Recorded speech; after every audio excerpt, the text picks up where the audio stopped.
Hello students, and the next topic in the second unit is charged particle in homogeneous magnetic field.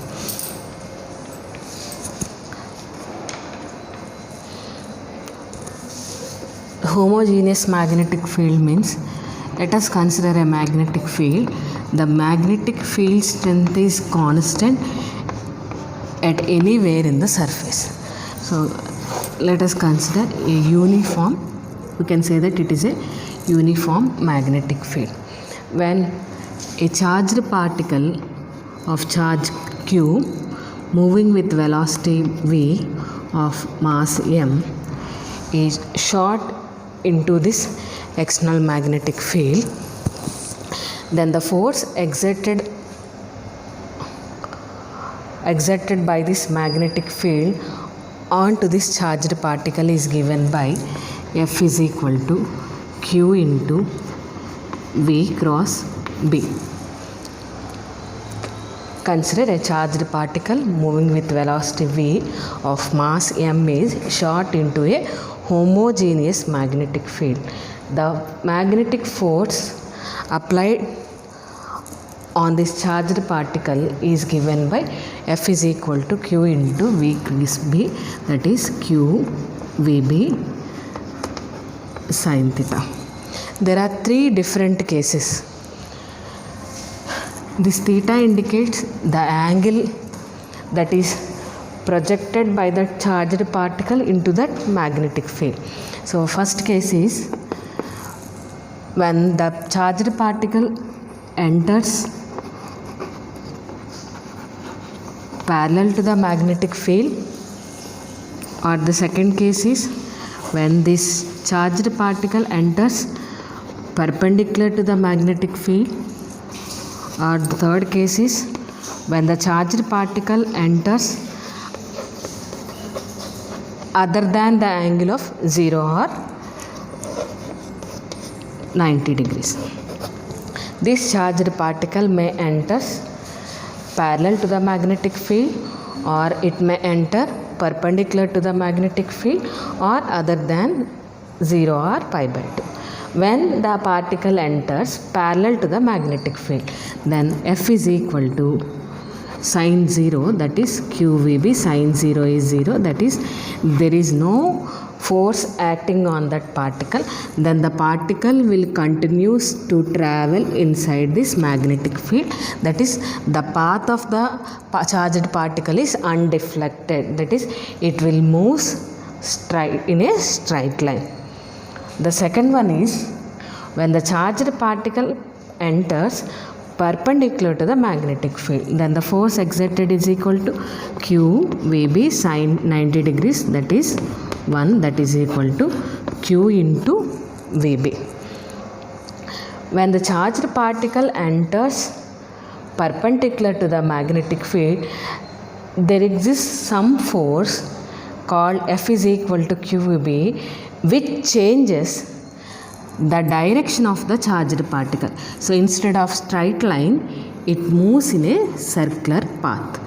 That means the force exerted by that particle will change its direction, that is this force QVB is equal to some centripetal force. That is, what is the centripetal force here?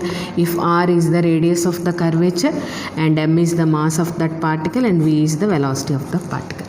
If this force is equal to centripetal force, when the charged particle enters perpendicular to the magnetic field, the direction of the charged particle changes to circular path, such that this external force is equal to centripetal force.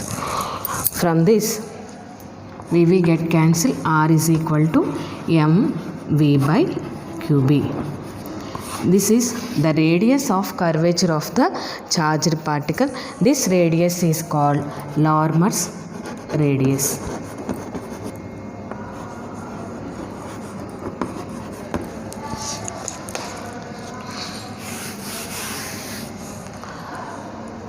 This radius is called Larmor's radius or cyclotron radius. Since the particle's velocity is linear velocity, as it is enters into the circular path, it will possess the angular velocity. So or it possesses the angular frequency. So what is the formula for angular frequency? Omega is equal to V by R. So from this expression, V by R is equal to Q B by M.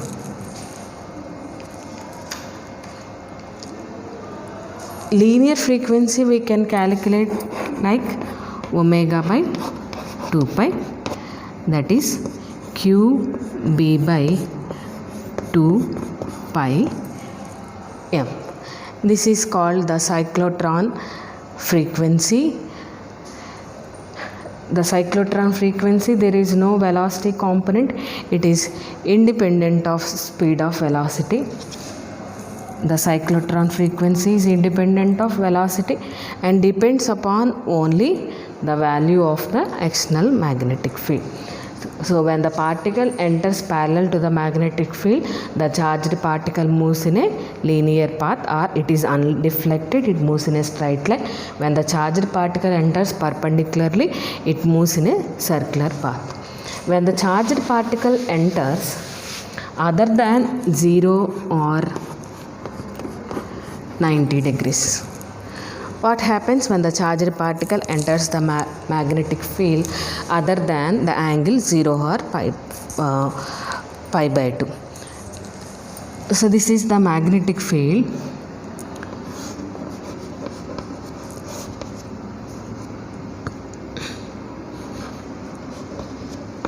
It may enter either 45 degrees or 30 degrees or 60 degrees.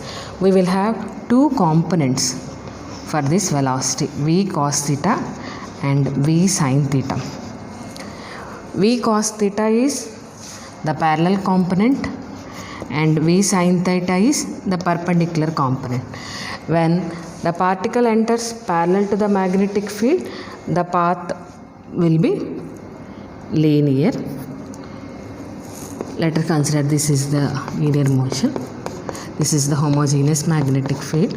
So when the particle enters other than 0 or 90 degrees, due to the parallel components of velocity, the particle moves in a straight line up to some time, and the perpendicular component is V cos theta. Then the particle, due to the perpendicular component, gives rise to the circular path. So the particle moves in a circular path. So this is due to V sin theta and this is V cos theta, and again linear path and circular path, again linear path and circular path.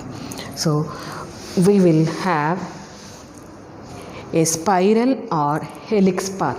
This type of path is called as a spiral or helix path. These are the three different natures of a charged particle when it enters into a homogeneous magnetic field. It moves in a straight line in parallel field, and it moves in a circular path in perpendicular direction. When it moves other than 0 or pi by 2, it moves in a spiral path. Next one is charged particle in simultaneous electric and magnetic fields. When the charged particle enters in the simultaneous electric and magnetic fields, so this charged particle is excited by both the electric and magnetic fields. Let the charged particle is moving with the velocity v. When it enters into the simultaneous, that means charged particle is excited by both external electric field and magnetic field, then the resultant force acting on the particle is QE, the force exerted due to the electric field, and the charge due to the magnetic field, that is QE plus Q into V cross B.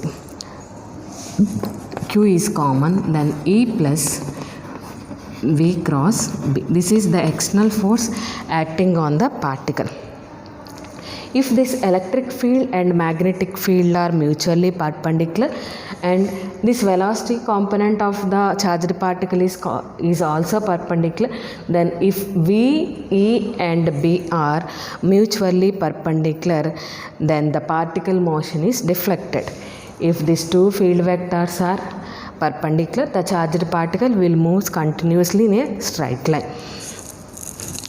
If the magnitude of both this electric field and magnetic field are equal, that means if we have exerted the equal amount of external electric field and magnetic field, that is QE is equal to Q V cross B, or simply QVB,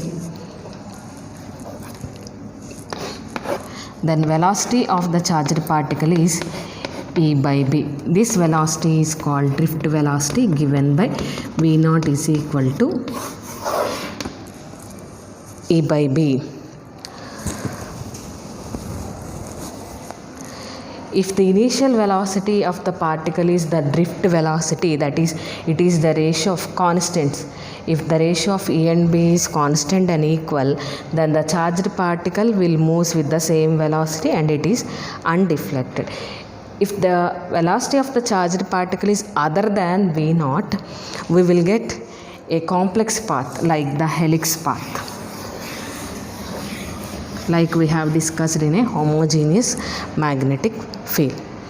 The important phenomenon is, if the charged particle enters perpendicular to both simultaneous electric and magnetic field, the force exerted on the charged particle is this much.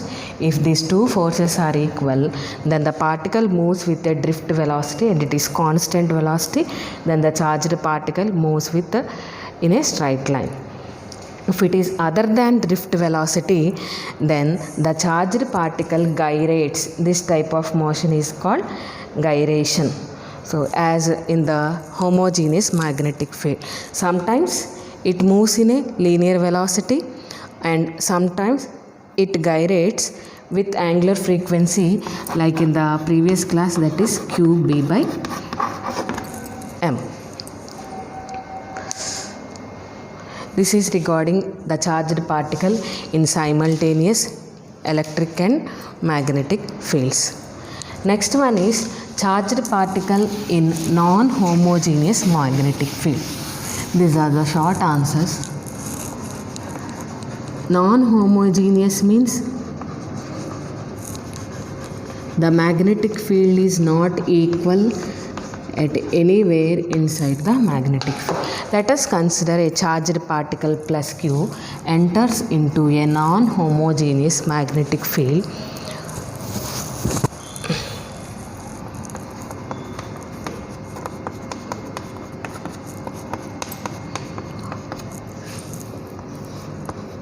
Due to this non-homogeneous magnetic field, the gyrating of this charged particle takes place. Gyrating means it rotates, it changes its direction of path.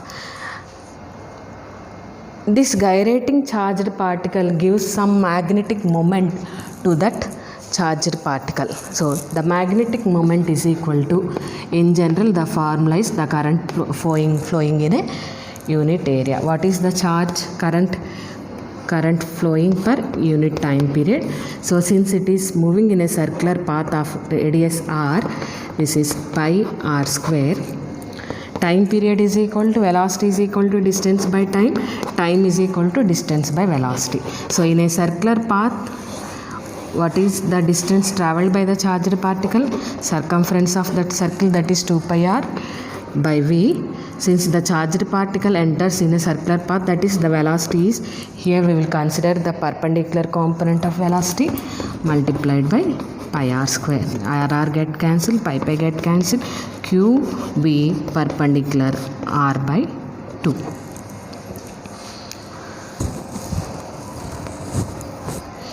But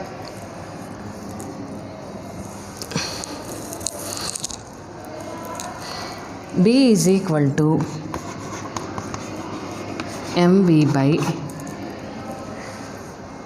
QR, mv perpendicular by QR, like in the simultaneous electric and electric field. Then from this, V perpendicular equal to QRB by M.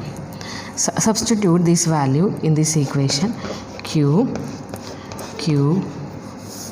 V perpendicular is equal to QRB by m, then mu is equal to 1 by 2 q. V perpendicular is q r b by m into 2. Sorry, q r b by m into r. q square by 2m into b r square. So let us multiply and divide it with pi, that is q square by 2 pi m into b pi r square. So b pi r square is magnetic induction flowing in unit area called as flux. So let us denote this term as q square 5 by 2 pi m.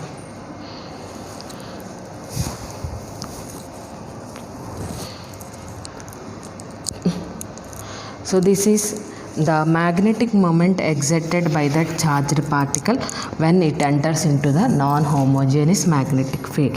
So the field is different. Sometimes it moves in a circular path, sometimes it moves in a linear path, sometimes in a circular path like the helix path.